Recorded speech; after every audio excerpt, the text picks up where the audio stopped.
Ayan mga friendship, magluto ako ng matamis na saging. Of course, madali lang yan kasi pre-cook na yung saging natin.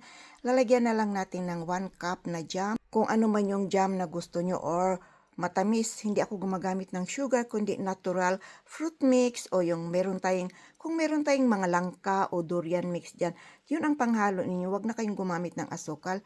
Tingnan ninyo. Yan lang yung ginagamit ko. 1 cup na berries. Ito naman ay gawa ko, yung homemade ko na ginawang berries. Ayan. I-spread mo lang yan. Yan ang pinakamadaling gawin na matamis. Pag may bisita tayo o may lakad kayo, mabilis lang to. Yan. Maglaga kayo ng saging, tapos lagyan lang ng matamis. Huwag na yung sugar. Yung kung mayroon kayong ginawang matamis dyan sa refrigerator ninyo, pwede na yun. Or kung wala talaga sugar at langka, pwede na yon. Ito naman yung aking available dito na matamis o yung sweets. Kaya ayan, lulutuin na natin.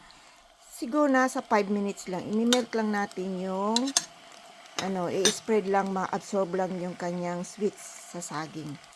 Ayan, kumulo na siya, hahaluin lang natin para hindi dumikit kasi wala naman itong water. Yung sariling water ng saging at saka yung sa ating jam. Of course, at first medyo high. Ngayon, binaba na natin sa low fire yung ating para hindi siya masunog. Ayan.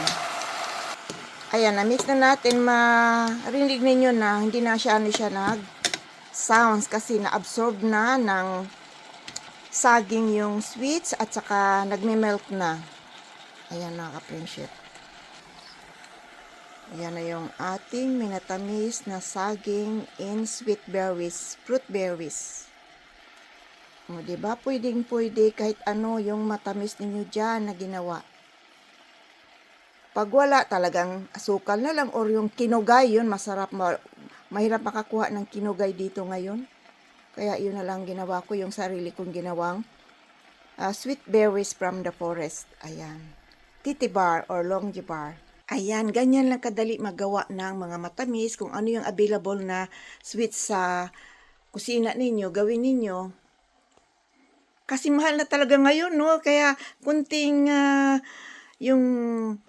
initiative kung ano yung pwedeng lutuin natin sa ating kusina para mayroon tayong dessert. Siya nga pala, ito pala yung ginawa natin ng coconut cream na hair treatment. Ayan, medyo basa pa kaya tinanggal natin yung ipit niya para medyo matuyo-tuyo konti. Kaya ko inanuhan ng ipit kasi nagluluto ako kaya dapat ipitan natin yung buhok para walang malaglag sa ating mga pagkain. Ayan mga ka-friendship, luto na yung ating minatabis na saging.